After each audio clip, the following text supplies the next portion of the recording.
Happy Thursday, everybody. Happy Thursday. This is your host, Crystal with Love XO.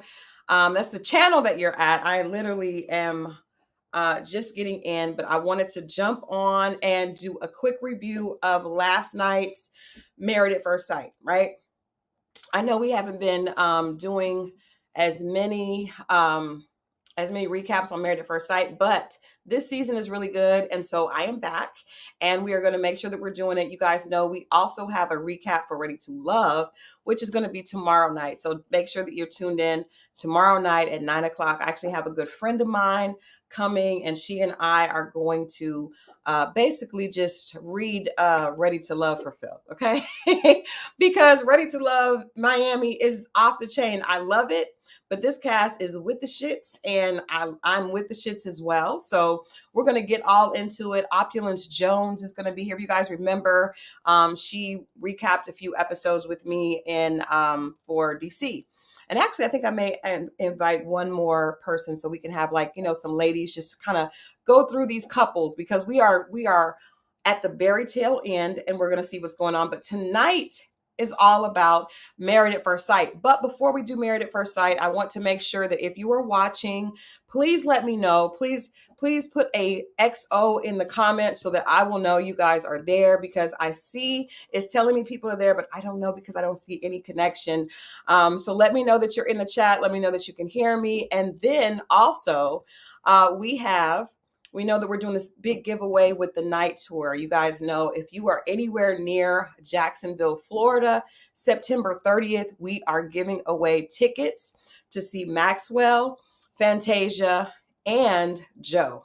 And I'm telling you guys, I am here for Joe, okay? Can I just make that clear? I am here for Joe. It's going to be Joe, Fantasia, and Maxwell, Friday, September 30th. And all you have to do to win a pair of tickets is hashtag the night tour in the comments, hashtag the night tour, and let me know how one of those artists affected your life. Thank you so much, Ebony and Ree Bradley. Thank you. I see you guys. Again, if you can hear me and if you're watching, make sure you put an XO in the comments so I can see that you guys are there. And let's get into Married at First Sight. Remember, it is not too late. We're going to be doing this contest giveaway for the next week. So if you did not do it tonight, make sure you're subscribed and that you leave hashtag the night tour. Again, I need to see those XOs in the comments so I know that you guys are there and you are watching as we get ready to get into last night's episode of Married at First Sight. Okay, so my first couple that I'm going to talk about tonight is the couple that I feel has made the most growth, the biggest transition this season, right? You guys know who I'm talking about. I was tweeting about it all last night. I was on Twitter the entire time going crazy. It is Mitch and Kristen. Oh my God. Oh my God. Mitch and Kristen have made such a dramatic change from the time we started this season. I know we were like, there's no way Mitch is going to make it. There's no way Kristen is going to be able to handle him. Everybody was like, Mitch is awkward. Mitch is weird. He is condescending, all this stuff. And I agreed with all of it. I was definitely not here for Mitch, but watching last night, we're seeing the magic of when somebody really wants love, but they were really just afraid of it, how things can transition and turn. Also, I love the fact that Kristen, she went into this really trying to make this work, right? So she kind of started dumbing herself down. I think a lot of ladies can relate to that, kind of like silencing herself, letting him talk, letting him lead. And she was really not being true to herself because she wanted it to work. Well, my girl Kristen decided last night when they talked to Dr. Pepper, I'm not going to do this anymore. And she said, you know what?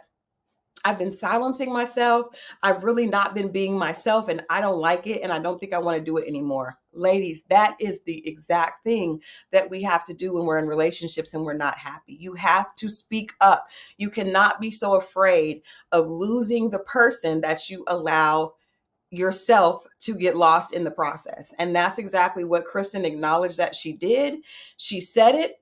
She voiced it, and you saw Mitch's response was that he does not want her to feel like that. Like, I was totally impressed with them. Totally impressed. Amanda, yes, Mitch is definitely the most improved. And it's funny because he was the one that people had the least amount of faith in, self included. I will admit, I was just like, I don't think this guy, he's on the beach, he's annoying. But we see that, a lot of times people are assholes because they're afraid and they've been hurt, right? And so we got a chance to see Mitch talk a little bit more about his past, about how his father's death affected him. He talked about how, when his parents, split up, how he felt like it. I was really impressed. And we see Kristen able to be honest. And now she's able to show up as herself, because a relationship is not going to work if you're not being yourself. Now, I don't know that this is going to mean they're going to make it.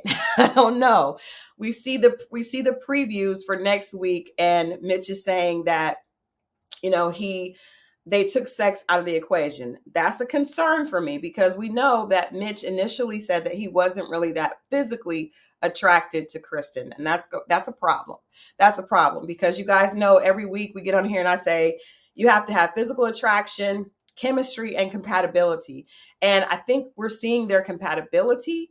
I think we're seeing even their chemistry with them talking about their past. But if there's no physical attraction, that's just not going to work. It's really not going to work, for Mitch. And it's not going to work for Kristen, because you don't want to be with someone, that is not attracted to you. So anyway, I just had to get them out of the way first, because I feel like this is the most improved couple. I don't know they're going to go the distance, but what I can say is Mitch is going to be a better person after going through this experience.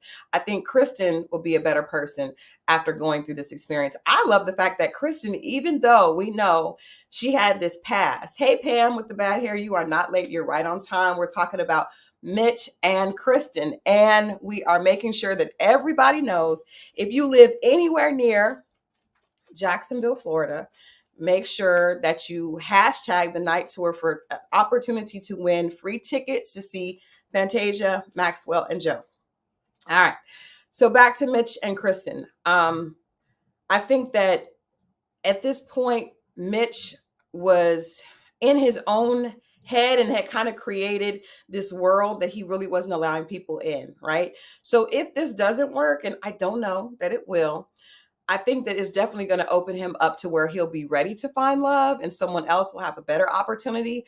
I think for Kristen, it's showing her that, she does deserve love, and she deserves someone that feels about her the way that she feels about them.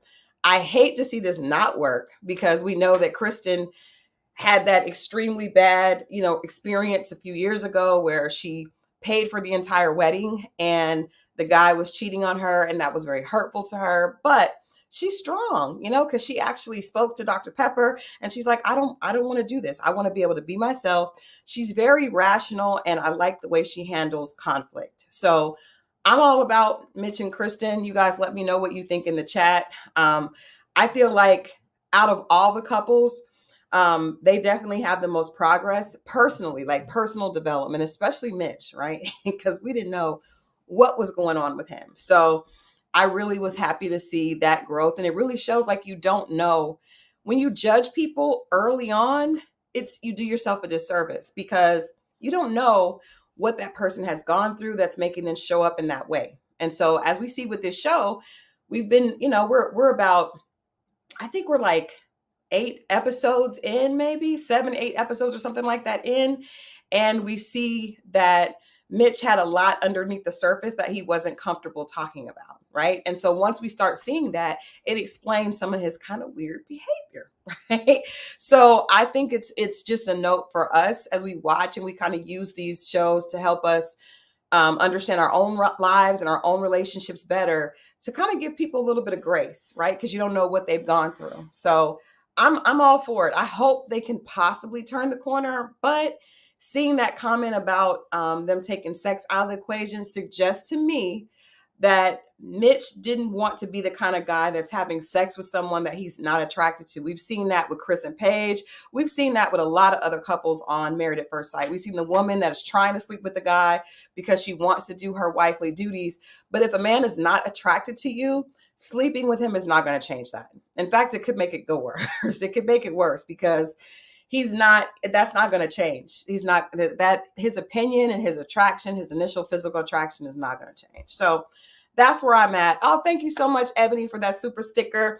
Thank you so much. Hey, Pam, again with the yep. So, guys, let's move on. Let's move on to another couple that I think has done a lot of work and I'm actually really proud of. I was not feeling them last week. You guys know I was not feeling Lindy and Miguel at all. I'm trying to see where's their picture here. I have Lindy and Miguel. Is this them? Yes, Lindy and Miguel. All right. So I was irritated with Lindy. I was super irritated with Lindy last week. Super irritated with her, demanding to be on Miguel's insurance without wanting to take his last name. Right? I thought that was lame. I thought it was kind of like a spoiled brat. Right? I felt like she was making demands. I feel like, they're on this show. They haven't even reached the 6 weeks. How dare you demand him call his job and put you on his insurance? At least wait until decision day, right? So that happened. She talked to his friends about it. She acted out and Miguel was really upset. However, this week we see that they have moved through that. And Miguel told Lindy that he loves her. Did you guys see that? I was like, oh my God, it was the sweetest moment. They went back to look at their childhood homes, right? And they're back looking, and Miguel takes her to this like Puerto Rican embassy building where they're looking at like where Puerto Rico is, and he's telling her how important it is for whoever he's with to really share his in his culture and his background. And he's like opening up, he's being more vulnerable than we've ever seen him be before. And he ends it by telling Lindy he loves her. Okay, the hopeless romantic in me is like, or the hopeful romantic in me was like all aflutter. I was like, oh my God, how cute is that? Lindy goes crazy. You see her eyes just twinkling because she's been waiting on this forever. But the thing about it is she was waiting on it. And Lindy, even though I don't like her bratty behavior, hey, Tiffany, Lindy's bratty behavior was a turnoff. But what I do like about Lindy is that she's all in, right? And she allows herself to be affectionate. She doesn't wait on him. Some people are like, I'll show you mine if you show me yours, right? Lindy was just like, I'm in, I really like him. My husband, I've got a crush on my husband. Like she's always been 100% in. Miguel was kind of like, I don't know if this is going to work or not. And again, last night we see him say, well, because I've gone through so much disappointment and discouragement, I kind of enter situations with the idea that this probably won't work, right? And that's him trying to protect his heart. And so that's another couple that if you just wait a little while longer, give it a chance, you'll see why people act the way they do. And so Lindy was patient. She allowed herself to wait. And they're having a natural progression of falling in love. And I do think they have a really good chance of making it work. I think Lindy had a very, very specific type of childhood. She talked to him about that. I don't know if you guys heard her talk about the fact that she left home and went to like a boarding school at 14 and she was not around her family. You guys know Sugar Pie wants to be in the set. So you guys say hi. Say hi to Sugar Pie because she's got to be up here. She's going to be busy. But she definitely, her brattiness and her immaturity, I think a lot of that may be due to the fact that she had to grow up really fast and she was really sheltered, right? So coming from a very, very, very religious, strict religious background, she said she didn't get a chance to dance. She never seen her parents dance. All that has made her kind of like a naive in some ways, but also, very genuine because you can tell she's learning. She's trying to figure things out. Thank you, Tiffany. Sugar Pie is a hot mess. If you guys could see the stuff that she does while I'm talking in the room, whenever you see me looking at something like, it is this right here causing havoc in the room. But yeah, I think because of Lindy's background, and then also Miguel kind of growing up, and he talked about the fact that he didn't fit in with white kids and he didn't fit in with Puerto Ricans because he couldn't speak Spanish. I think they have a lot in common, and I think they actually have a real chance to make it. Lindy's going to have to mature a little faster because she is a little immature. She just does have some spoiled brat ways, right? Because even though her family was dysfunctional, she still seems like that kind of like spoiled, selfish little girl. Yeah, Sugar Pie is definitely the co-host. She's cool as long as she's right here. She's like, why am I not getting the attention? So, but I was actually happy with Lindy and Miguel yesterday. What do you guys think? Are you guys? I was able to kind of let go of the fact that she was, acting like a brat, and she actually told Miguel that he should be okay. He shouldn't want to leave, and you don't. Marriage is not about leaving if a person acts out, but it also doesn't mean that you shouldn't be accountable for that behavior. So I think that, if she can progress and kind of put some of that behavior to the side, learn to handle conflict in a healthier way, I think they could really have a real shot. I liked them from the beginning. I was just thrown off by her demands, right? her demands and her dang near cursing Miguel out. She was like, you don't put me on your effing insurance. I'm like, girl, what's happening? But this episode was better. I think they worked through it. So two people coming from very different backgrounds, it's going to be difficult, but I like the fact that they're trying. Both of them are trying. I like the fact that Miguel acknowledged that he was being negative. And if you're in a negative place, there's no way. If you're coming into a relationship thinking this is probably not going to work, you're going to create, it's a self-fulfilling prophecy. So there's no way for that to turn around unless you turn your mindset, around. So let me know what you guys think. Tiffany says, I like them more after the episode. I really did, because I was over her last week. Y'all know I was over it. That whole acting out, I was like, yeah, we're not into that. But, that seeing that they have worked through it and that he's opening up and she's opening up, I think they're in a good place. Now, these two couples are the only ones that I felt good about last night. We're getting ready to get into the rest. Pam says, if the experts were more hands-on, they could coach them through those hurdles. That's so weird. Why do you guys think the experts are like missing in action this season? Like, first of all, we still have not seen Devon Franklin. I don't know if he's coming or not. We were told that he was going to join the show. Maybe they meant for next season. We haven't seen him this season. We have seen another young lady that's like a relationship coach, but we've only seen her once. We've seen Dr. Pepper and Pastor Cal very, very little this season. And that's weird to me, because I think when you're doing an experiment like this, you need to have the experts involved, because you kind of set them up for failure. So I agree 100%, Pam. The experts need to kind of coach them through this stuff, because that's the whole point of being on the show. It's like, we're going to match you with someone that we feel is compatible, but we need to help guide you through these hurdles, because it's literally two people from opposite ends of the earth coming together and being married. You know what I mean? So some of the conversations and some of the arguments need an objective perspective. It's like you would go through marriage counseling, and in this situation, they just wake up, go to the altar, and meet the person there. So if you need marriage counseling for a person that you know, how much more, would you need counseling and therapy with someone that you're just meeting at the altar? So I'm not really feeling that this season. I don't know what's up with that Lifetime. If you guys can insert the experts back in, especially when there are huge blowups, because with all the couples, we're seeing huge blowups and there's no accountability. There's no one there saying, hey, have you considered this side? And by the time Dr. Pepper came in this episode, it really was like too late with some of the couples, definitely with Binh and Morgan. I think it's just too late. So that's interesting. I'm not sure why. Maybe we need Dr. Viviana back, because it's like there's very little assistance and these couples are struggling. So I'm not sure. What do you guys think? We definitely have complained about the experts, Sugar Pie.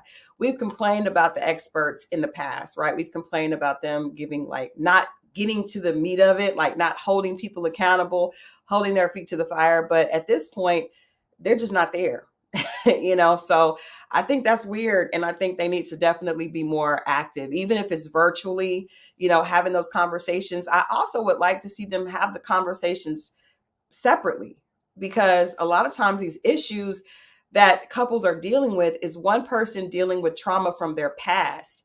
and how it shows up in their relationship. And so it would be great to actually see them sit down and have a conversation with Mitch, that conversation where he tried to shut down um, Kristen's conversation about real estate and about flipping houses. Like, that was totally on him.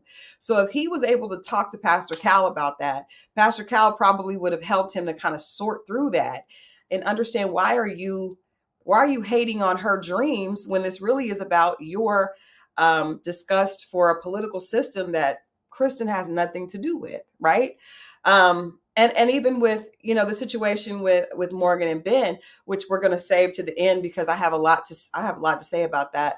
But some of these things Binh mentioned, like it being difficult to deal with someone that's not in his culture. I cannot imagine, and that's something that he could have talked to the experts about. So I'm interested to hear, and I think I'll definitely be tweeting. I tweet every Wednesday with while the show is on. My handle is @EnchantedPR. So if you guys want to talk to me during the show, please jump on Twitter. And then after I have the Twitter conversations, I like to come on here and do these little recaps so that we have a chance to actually talk about the show, and kind of get you all's feedback. But that is my assessment of Lindy and Miguel, Mitch and Kristen. Okay, let's move on to a more troubled couple, shall we? Let's move on. Let's move on to Justin and Alexis, because this continues to be a couple. I'm just going to be honest. I'm just going to be honest and say it straight. Justin is too sensitive for marriage, right? I think to anybody at this point, and I'm not saying it's bad for a man to be sensitive, because it's not. But literally every scene that we see Justin having a conversation in, he's crying, right? That to me it's a sign that he's just not ready, that there's too much emotional pain that he hasn't worked through, that's too close to the surface.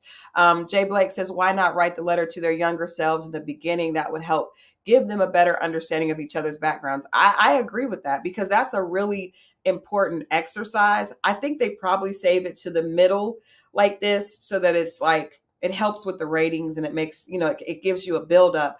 But realistically, that's an exercise that most couples, I think, should do, right? Because especially if you don't know this person and you're meeting them and they're a total stranger, how they grew up is going to give you a big understanding of that person. All of us are like that. Like, I know for me, I grew up in a single parent family, right? My mom was single from the time I met her. Her and my dad didn't work out. And it's my mom, myself, my little brother. My grandmother was single, right? And my grandmother was married at first, and then she got a divorce from her husband because she didn't want to share her finances. So she divorced her husband. So everyone around me was single. I didn't see any marriages. So for me, when I started dating, I knew that I wanted to date and I had an idea, but I really had never seen a real relationship. I had never seen, a man show up and be responsible and be loving and protected. I'd never seen that. I just seen women, protecting and providing, and the best way they could. So any guy that I met or that I dated, if they had an understanding that Crystal's never seen this, it probably would explain why Crystal was so independent, why Crystal was so resistant to taking help, because I've never seen that before. Where someone else who grew up in a family with their dad and they were like a daddy's girl, they probably would have a different approach. But if you didn't ask me that, or you didn't know that's my background, it'd be difficult to understand, right? So I agree, that should be the first exercise, because when you meet a stranger, you need to know, who is this person, right? As opposed to, am I attracted to them or not? You see that. But then after that, who are they? How do we know if we're compatible? How you know is, how do you deal with issues? What have you guys gone through? What do you like? What do they like? And a lot of that is rooted in childhood. So I agree. And it is, what M. Davis says, it could be, it's the newness of the relationship and the lack of trust. And you're right. There has to be a certain amount of vulnerability when you do that. However, this process is fast forward. Everything is happening at a very fast pace. So I think in order to give them the opportunity to be successful, it would make sense to do that earlier on, because we see what happened, like even with all the couples. But right now we're talking about Justin. Let's get into Justin and Alexis. You know, I like I said, I think Justin is not ready to be in a relationship. I think there's a lot he needs to work out with himself. It was sad to see. Obviously, I'm a dog person, so I hated to see him crying because his dog is not able to come back to the house, and that kind of made me wonder, like, what has Justin been doing? Does he is he like a loner because of the dog is that aggressive? I don't know if it's just aggressive with other dogs, but for the dog to be that aggressive to where she's attacking other dogs at the facility that she's at, the training camp, to where they say she can't come home, then that's weird that he's been able to have the dog for so long without, dealing with that. Or it just shows that Justin again does not deal with conflict well, and we saw that with his brother. I think when we're looking at the letters and how they each grew up, and Justin is talking about his childhood, he talks a lot about his brother. His brother raised him. There's some trauma there. The fact that his mother was not his primary caretaker, his older brother was. That is definitely an issue that I think we're seeing in the fact that he's extremely sensitive and not really able to deal well with, with a woman. Oh my God. So all that, and then but Alexis, right? So we've seen Justin has been extremely sensitive this entire time. But Alexis, to me, is just doing too much. Like, she's just extremely dramatic. And yeah, she said that she's hyper independent. And I get that. And she said, her mother was hyper independent. She's that way. But she's also a bit dramatic. Like, that whole conversation they had last week about, well, it hurts me. It hurts when you're doing something and I'm just like, are you hurt, or you just want something to say? Like, I don't, and I understand there's editing, but I just didn't understand why she was so upset with Justin. I think what's happening, my take on it, yeah, Sugar Pie is off the chain right now. I think my take on it is that she is irritated with Justin because he's not really her type. He ain't really her physical type. She doesn't really like the fact that he cries all the time, right? And she doesn't the dog might need to sit on the couch. The dog is, I don't know, tonight, usually I keep her out, but tonight I let her in, and obviously she won't be back again, y'all. But I thank you, Sugar Pie, but no. But yeah, she's doing a lot to me. And I think that it is due to the fact that Justin, like, Alexis needs a guy that is more assertive, right? Because she's got to be the assertive one, and she's not comfortable in that position. She's not even really comfortable sharing. She's not even really comfortable, she's got a tough exterior. So when you see Justin and he's like crying all the time, then I feel like it almost makes her feel like she has to keep that tough exterior up, because both of us can't be crying. It's just too much. We see her say, "Oh, my husband is sensitive," but I think she's irritated. She's irritated. It's enough, because we're irritated.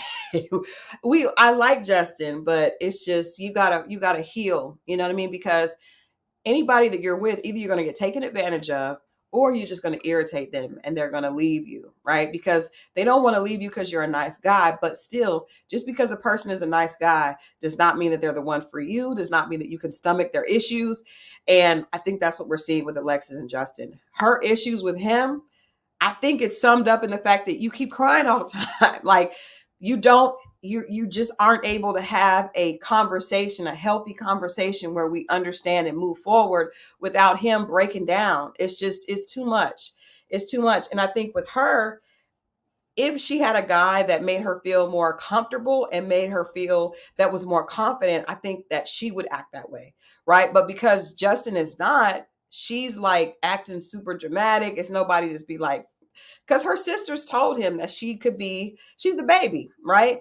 But with him needing to be catered to all the time, it's not going to work. It's not going to work. Even if they stay together, it's not going to work. It's not going to work. She is annoyed. And that is how people act when they're annoyed. And I also think when you're not attracted to somebody, for me, you guys can let me know what you think. When I'm not attracted to you, every little thing you do gets on my nerves, right? If I am attracted to you, then it's like, okay, you may be getting on my nerves, but you look over there and be like, but he fine though. You know what I mean? Like he fine, so I'm okay. Or, oh, you make me irritated, but you look at it and be like, I still, I still like that. That still looks good to me. I'm still gonna go do it.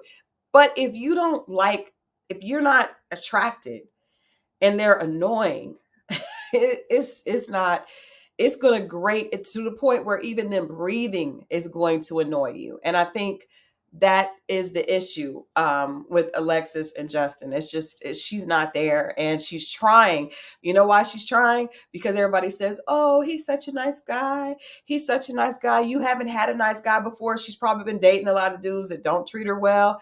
And so when you meet someone that's sweet to you, you think, oh man, I should really appreciate this. But the thing about it that people don't say to us women, just because a guy is nice does not mean that you, and he likes you, does not mean that you have to like him, right? And you don't have to be grateful that somebody likes you.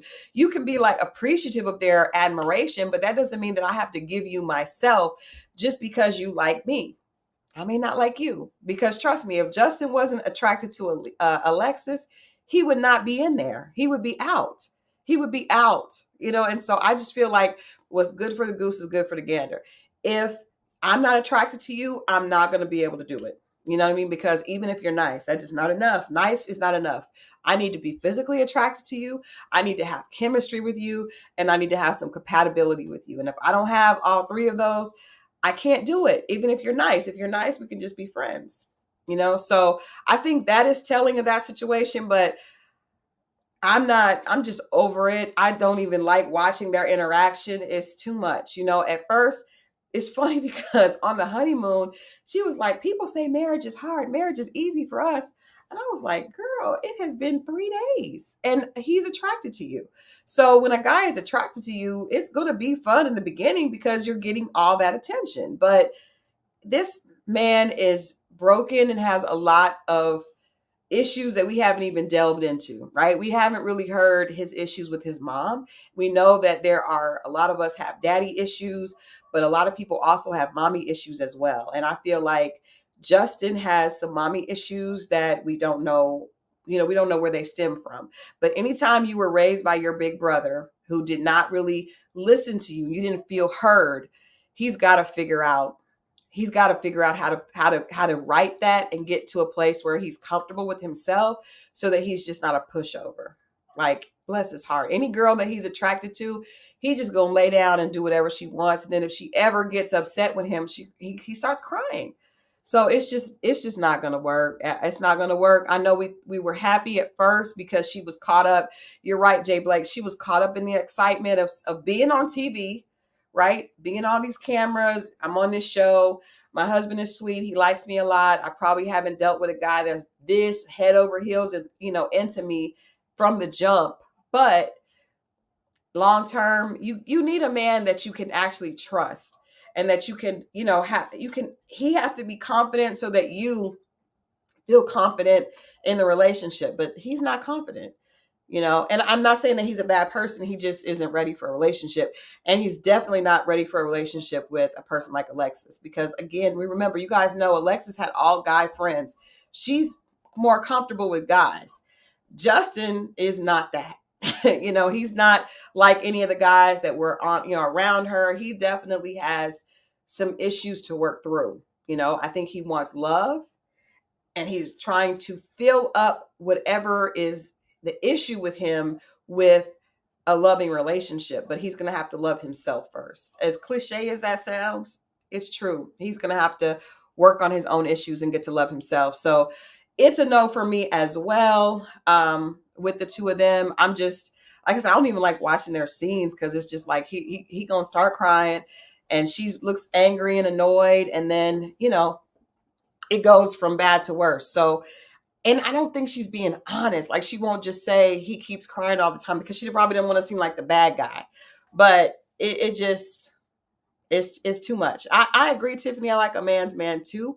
And I don't think there's anything wrong with men showing their emotions, but I don't even like women. Like, as a woman, you can't just cry all the time. You got to figure out, like, how do I handle how do I handle issues, conflict, without breaking down in tears every single time? Like, that's not an adult relationship. So it dang sure ain't gonna work for a 6'7" man. Like, come on. It's just not, it's not gonna work. It's not gonna work.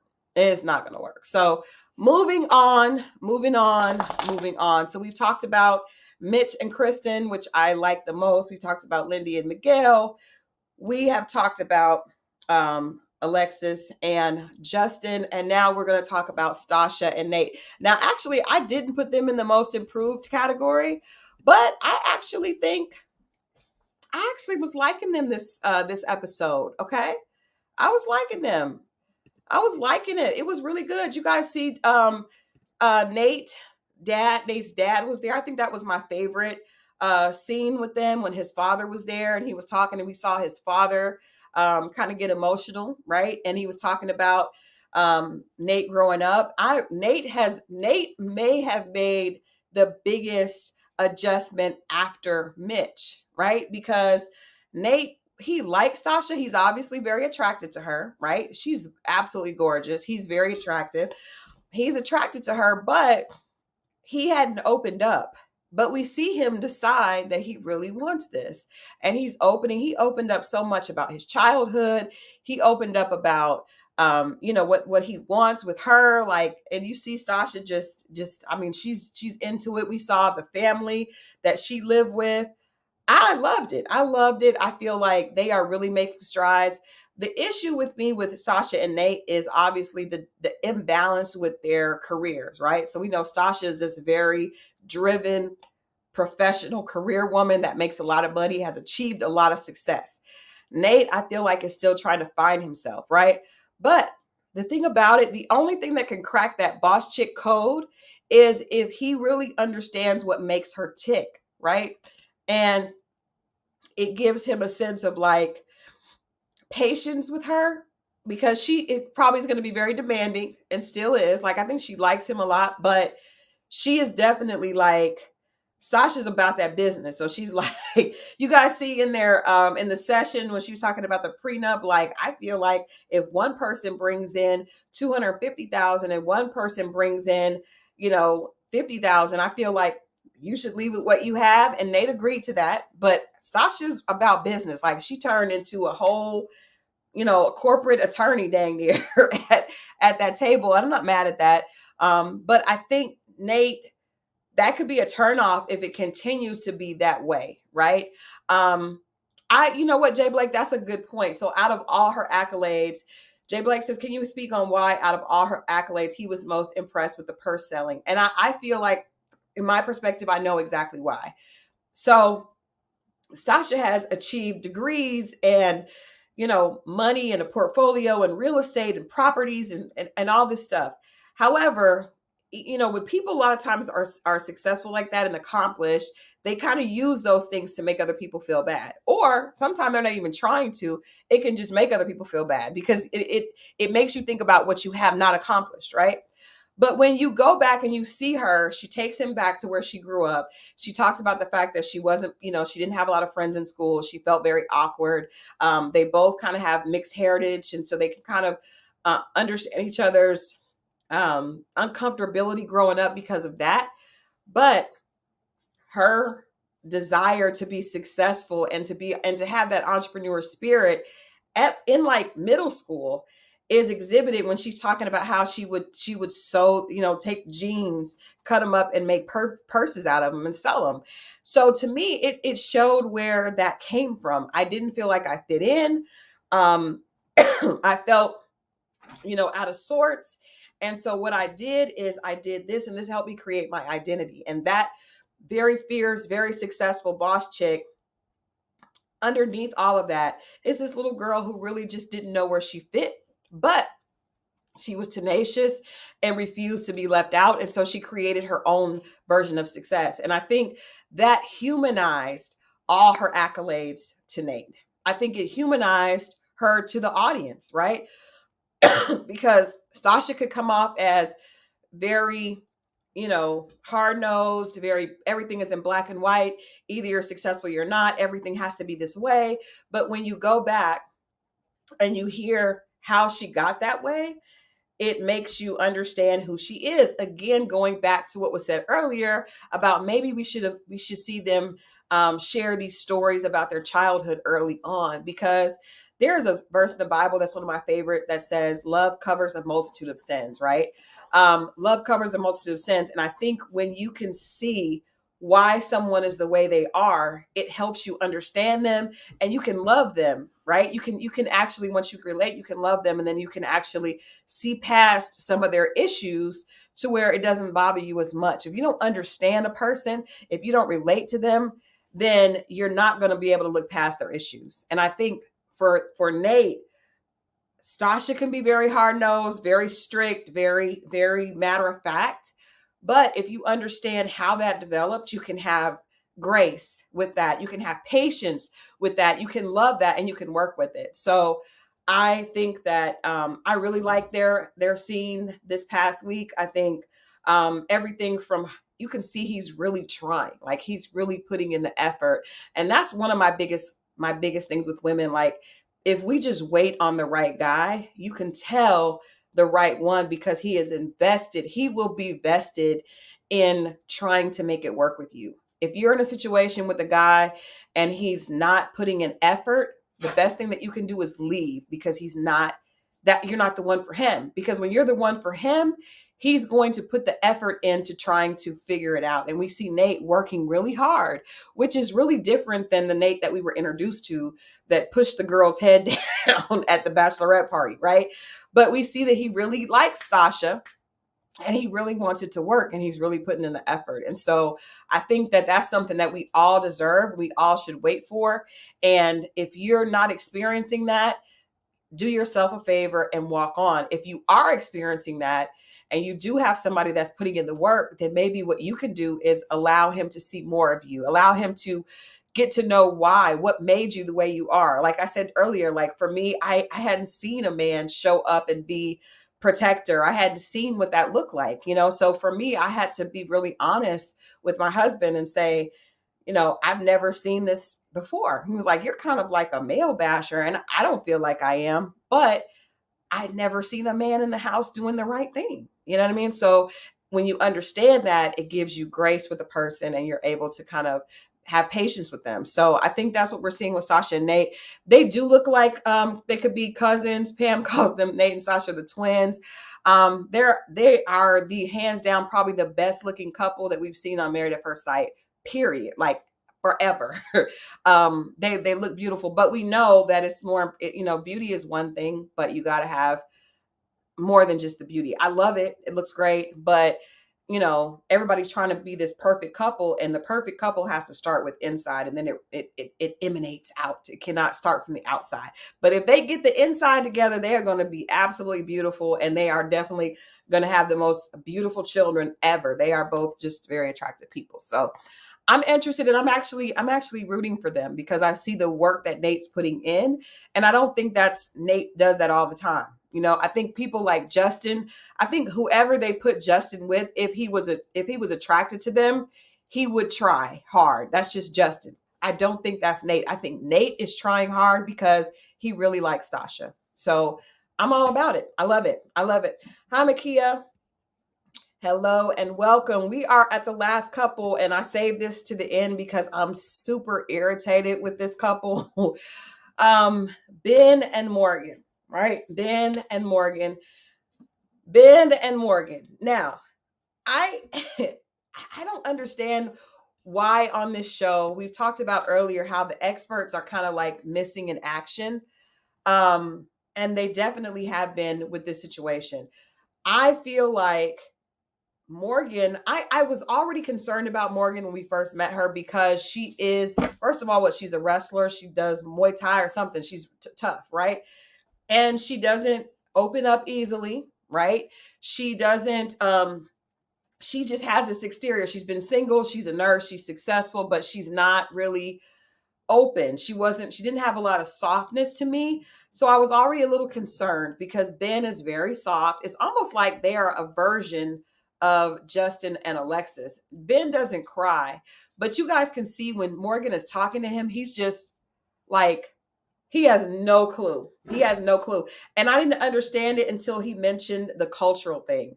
And I think that when he mentioned that, I was like, I don't, in his culture, because Morgan actually, has Asian in her, but she's not connected to her culture. Binh is. So women don't talk, Asian women for the most part. I don't remember exactly, what his nationality is, but we do know that they don't speak that way to their husbands. And so Binh is totally just thrown off. Morgan is angry. And what pisses me off, y'all, is that you can tell she's enjoying punishing him, right? She keeps saying words like, you lied to me. You lied to my face every day. You betrayed me. And I'm like, so you listen, okay, where's the betrayal? Where's the betrayal? What she's talking about is him having a conversation with Justin about their relationship. Now, every season of Married at First Sight, the guys get together and talk, the women get together and talk. That is happening with all the couples. Even people talk in their individual confessionals about the other couples after they've all come together. I don't think what Binh is doing is any different than what any of the other guys are doing, right? Now, what we also have not seen addressed is Justin should shut up. Justin is a problem because he is going back and telling Alexis everything that Binh tells him. And then Alexis is telling Morgan. And that's a problem. I was talking to one of my girlfriends about like pillow talk, right? So with my husband, I may tell him something. My husband doesn't really want to hear girl gossip, right? But if I do tell him something, he knows better. He knows better than to go and tell the guy. Like, we have a lot of couple friends. So one of our good couples is Melissa and DP. If Melissa tells me something, right, that's personal, and I tell Adrian is not going to go back and talk to Melissa's husband about it. Like, that's unbelievable, especially if in a situation like them, because they're all so very new. I don't like that. So I want to say, first of all, before we get into the Morgan issue and Binh, like, Justin needs to shut up, and Alexis needs to shut up as well. Because if Justin is telling her stuff, why is she going back and telling Morgan? That's messy. And they're both sitting there looking at the other couple as they implode. So Binh and Morgan implode, and then Justin and Alexis are like, oh, well. Meanwhile, they started the whole thing. So that's an issue. But Morgan is saying that he betrayed her. And even if he thought that, the first issue was that he said she wasn't actually a nurse, because he didn't understand that even though she was already practicing being a nurse, she didn't have her BSN. Her degree wasn't complete, and he didn't understand that. Well, if you're not a nurse or you don't understand that, you may not. And he talked to Justin about it. Justin, of course, and it's almost like, why would he go back and talk to Justin again, knowing that this happened the first time? But I think Binh just needs somebody to talk to, which goes back to you guys' point of the experts should be more involved, because Binh should not have to talk to Justin. Binh should be able to talk to Pastor Cal. That's one of the biggest problems. Now, the next problem is Morgan is team too much. Like, that is not betrayal, ma'am. If you are calling betrayal Binh talking to Justin about the relationship, and she keeps saying he's lying on me, but yet we don't hear what he's saying. The first thing he apologized for, which was the nursing issue, which, okay, he could have told her that. But at this point, he's just talking to Justin about the fact that he's having a hard time dealing with the marriage. And as she finally admitted, Morgan has not created a safe space for Binh to feel comfortable talking to her. She's very hard. She's very, I don't like to use the word aggressive, but I feel like that's what she is when she talks to him. And because he's not built like that, you guys see his facial expressions when she's talking to him. It is heartbreaking. And the crazy thing is, it's almost like with Alexis and Justin. I feel like because Binh is so soft-spoken and very sensitive, Morgan, she enjoys berating him. Like, you could tell it makes her, it like gives her strength, like a video game. Like, you kill one person and it gives you strength. So when they go out and he has the flowers, You could tell she just loved throwing those flowers in his face. Like she could not wait to do that. That energy is not wife energy. It's just not wife energy. It's not wife energy. So the fact that every time he says something, she just cuts. She cuts. And you guys know we have the strength as women. Our words can cut men down. And that's not something that we should be proud of. That's not something that we should do. That's an immature woman that's not ready to love. And Morgan thrives in that space. Like she loves it. It's almost like she's waiting for him to mess up. And that's the sign of a person that has got all these defenses up. They've been hurt before and they're just like this, like, I'm ready. Like, you're going to try to hurt me. And Binh is not that dude. And I hate the fact that he keeps apologizing, right? What he could have said to her is, look, I am sorry if you're hurt by this. I needed someone to talk to, and we're all in this process together. We saw when the guys got together, basically Miguel tried to explain, okay, so what are you calling betrayal? And the fact that all the couples are talking, the guys were sitting around and everybody is talking about their relationship. So the fact that Morgan expects Binh not to have the conversation is weird. It's just weird because she's talking about him too. She's talking about, I guarantee you, if we had a camera on Morgan, we would overhear her talking to her friends and family about Binh as well. Anybody in this process is going to. We saw Lindy talking to Miguel's family, right? And talking to his friends about the fact that she felt like she should be on his insurance. Miguel could have been like, you betrayed me. Like that, that is the energy that Morgan is on. You talk to my friends, you betrayed me. Girl, you're talking about, this is the show. The actual producer set it up to where the guys all can talk and bounce things off each other, and the women as well. I'm not saying that you shouldn't talk to your partner, but that happens over time. We see with the rest of the couples, they're all learning to talk to each other. But because Morgan is coming in with this laser focused, I'm going to get you, I'm going to hurt you before you hurt me, she's really messing herself up. And I agree, that she's not ready to love. She is not forgiving. Doja says she's not forgiving. She's not. She is, okay, Doja Cat. I was like, did I read that right? She is very unforgiving, but I feel like my problem with her is she's waiting. If you heard that saying, but Cedric the Entertainer said, I wish an end would. Morgan is coming to this. She came into this thing like, I wish somebody would. I'm looking for an opportunity to be angry, and she's creating it, calling it betrayal. She's using these really big, emotionally triggering words that don't fit the situation. Binh is not that dude. I'm over it. So I'm good on them too. I feel like I saw someone say earlier that, Morgan is like abusive verbally to Binh, and she is. Like, we can't deny the fact that emotional and verbal abuse is just as important as and just as hurtful as physical abuse. I mean, it's not, obviously it's not going to send you to the hospital, but it's definitely traumatic and can hurt people. And she's definitely somebody that I think will be emotionally and verbally abusive until she figures out why she's that way. And so I really wish they would just cut. Binh needs to just go.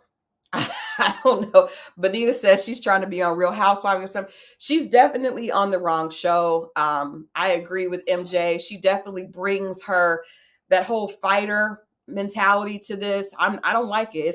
It's hard to watch. And I really wish Dr. Pepper didn't even, to me, go in, at all and hold her accountable for that. Binh acknowledged initially, right at the gate, I should have talked to her. I'm sorry that I hurt her. Morgan is not at all willing to take any accountability and apologize. It's like she's trying to get back at someone that hurt her in her childhood and using Binh as the target for that. And it's just, I want to see them separate. Hopefully they will separate for the rest of the time. And that's even dramatic with her saying we're separated. Girl, y'all are not even been together. You've been together a month. There should be and this man is the most agreeable, soft guy besides Justin. And he's not annoying. I don't think Binh is annoying. I think he just is shocked. He doesn't know what to do with the whirlwind that is Morgan. I agree with Jay Blake. She did come to the apartment ready to be mean. But you guys know, when that scene when they were talking about the conversation they were going to have when they showed them their wedding, right? And she could not wait to get there and show and tell him off. She was like, I got something for him.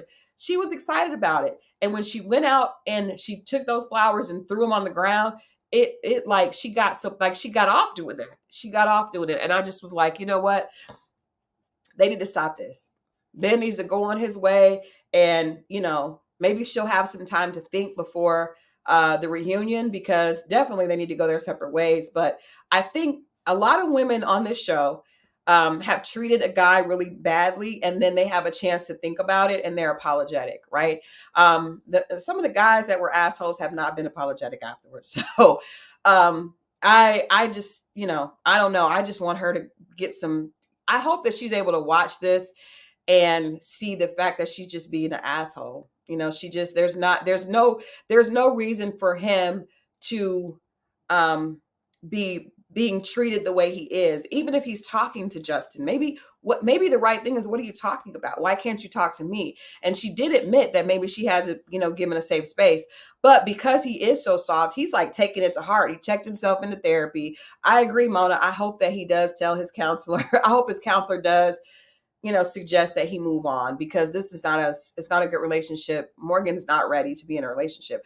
I'm telling you, she is trying to get back at Binh. She's trying to get back at someone else that hurt her when she was little. She feels like out of control, right? And so she feels like she was unsafe. And even her whole exterior, the fighter is all to make sure that she's not in a vulnerable position anymore. And she's taking this out on somebody that is really not a fair fight at all. So that is my recap for this past week's Married at First Sight. I hope you guys enjoyed the recap. Please let me know. I love the comments. You guys are great with the comments. I just wanted to go back and say, hey, if you just joined late, we are giving away tickets. We're giving away tickets here on the channel to see Fantasia, Maxwell, and Joe on Friday, September 30th. If you want a chance to win these tickets, I'm definitely going to be there. Got some of my girlfriends are coming out.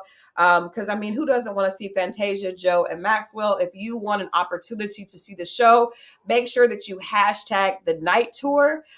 Jacksonville, Florida. They have a beautiful facility there. It's not far from Atlanta. I think it's 5 hours from Atlanta. It's kind of central to a lot of different places around here. So if you can come, make sure that you hashtag the night tour. Let me know why you like Fantasia, Maxwell, or Joe. And you could win a couple of tickets. Also, tomorrow night at 9:00 right here, my girlfriend Opulence and I are going in on Ready to Love. And I'm telling you, we're going to read them for Phil. We've already discussed it, because we just need to get to the bottom of some of the shenanigans that are happening on Ready to Love. And then, of course, next Thursday, right back here, we're talking about Married at First Sight. I thank you guys for watching. Make sure that you like, share, and subscribe. Get more people talking about this broadcast. And I will see you guys tomorrow at 9:00. Have a good night.